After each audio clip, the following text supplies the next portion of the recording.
Ivo top 4 ফার্মের মধ্যে একটা যে অডিট করবে এটা দিয়ে শুরু করছি প্রথম।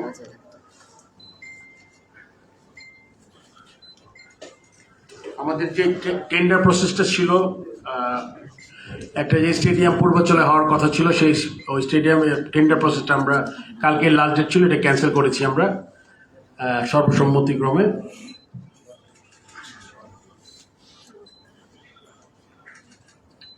আমাদের বিপিএল নিয়ে অনেক আলোচনা হয়েছে। আর যে দুটো জিনিস আপনারা জানেন, বন্যার্থদের সাহায্যে ক্রিকেট বোর্ড একটা ফান্ড,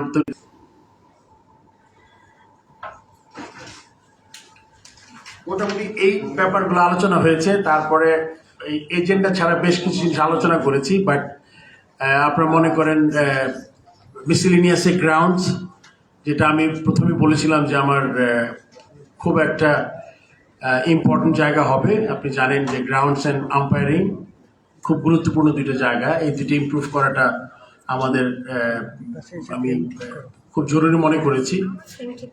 এবং আমি আমাদের যেই দুইজন ডিরেক্টর যারা সরাসরি জড়িত, মেম্বার্সের আপনার চেয়ারম্যান আম্পায়ারিং অ্যান্ড সিসিটিএমে যে কাজ করছেন, সে বলেছে গত 2 বছর আম্পায়ারিং ভালো হয়েছে, ইমপ্রুভ করেছে, আরও ইমপ্রুভমেন্টের জায়গা আছে আমি মনে করি। আর আপনার মোটামুটি এগুলোই ছিল।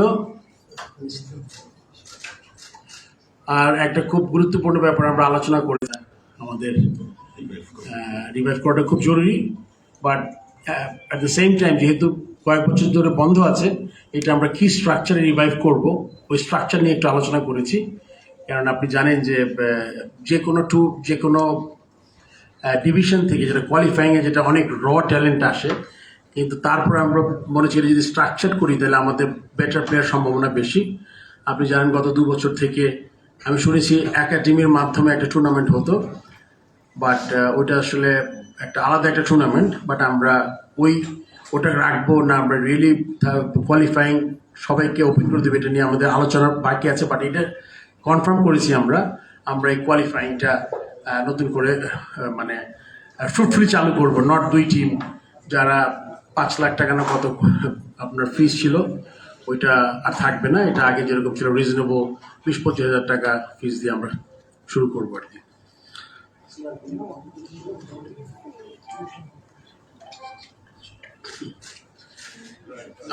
আপনি জানেন যে 2টা প্লেয়ারকে সাসপেন্ড করা হয়েছিল, যেটা তাদের তেমন কোনো দোষ ছিল। তাদের একটা হিয়ারিং করবো আমরা নট হিয়ারিং, আমরা জানতে চাইবো যে কী কারণে তাদের সাসপেন্ড করা হয়েছিল, সেই ব্যাপারটা আমরা জেনে তারপরে এটার ব্যাপারে আমরা ডিসিশন নিব আর কি। আর আমাদের এখনও এটা এখনও তৈরি রেডি করতে পারিনি আমাদের। আপনি জানেন যে আমাদের বেশ কিছু ডিরেক্টর উপস্থিত থাকতে পারে না, আর যারা আছে তাদের ওভারবার্ডেন হয়েছি, তো আমরা এখনও বন্টন করতে পারিনি। হোপফুলি আমরা খুব শীঘ্রই চেষ্টা করব যে আমাদের এই ইম্পর্টেন্ট জিনিসগুলো আছে। এর সাথে আপনি জানেন যে হয়তোবা আপনার ক্রিকেট অপারেশনসে চেয়ারম্যান নাই, বাট তার সাথে আপনি জানেন ম্যানেজার আছে, তারপরে মেম্বার্স আছেন, খালেদ মাহমুদ সুজন বেশ কয়েকটা কমিটিতে আছেন। সো আমরা এইটা দিয়ে কাজ চালানোর চেষ্টা করছি। আর সাকিব বিষয়ে তো অলরেডি আমি বলেছি মনে আগে, ওখানেই আছি আমরা। আপনি জানেন যে সাকিবকে ওই কেসটা মানে ওটার কোনো দিকে না গেলে ও খেলতে পারবে, এটা আমরা আগে উল্লেখ করে দিয়েছি। মোটামুটি এগুলি আজকে আলোচ্য বিষয় ছিল। আর ওভারঅল ডেভেলপমেন্ট নিয়ে যেহেতু লম্বা হয়েছে মিটিংটা, তার মানে আমরা অনেক বিষয় আলোচনা করেছি। এগুলো আসলে এর মধ্যে একটা ইম্পর্টেন্ট ছিল গ্রাউন্ড পারচেস করার ব্যাপারে। সো আমরা এটাতে একটা কমিটি করে ওইটা আমরা আগে 2-3টা জায়গা দেখা হয়েছিল, এখন আমরা ওই জায়গাগুলো দেখব। আবার নতুন কোনো জায়গা যদি সংবাদ পাই, আগে হয়তো আমরা 2টা জায়গায় দেখার চেষ্টা করেছিলাম, 2 জায়গায় আমি আগের বোর্ড যেটা করেছিল, আমরা চাচ্ছি এখন এক জায়গায় যদি বেশি জায়গা নিয়ে ফ্যাসিলিটিটা আপনার আরো কম্প্যাক্ট হয়, like let's say indoor dressing room 2টা মাঠ যদি একসাথে হয় তাহলে কিছু খরচ কমবে আমাদের। সো এটা আমরা আলোচনা করেছি, বাট এটা এখনও কনফার্ম হয়নি। আমরা আগামী শনিবার প্ল্যান করেছি যে আমাদের যেই জায়গাটা আমরা পেয়েছি পূর্বাচলে, ওখানে আমরা ভিজিট করব, ওইটা কারেন্ট অবস্থা দেখে যে ইমিডিয়েট আমরা কোনো মাঠের কাজ শুরু করতে পারি কিনা দেখব, প্লাস অন্য জায়গা অন্য গ্রাউন্ডগুলো দেখার চেষ্টা করব। আর আপনার মোটামুটি এগুলোই আলোচনা হয়েছে। তো first meeting it was very participatory, আমি বলবো। সবাই তার ইনপুট দেওয়ার চেষ্টা করেছে, যে যার ডিপার্টমেন্ট।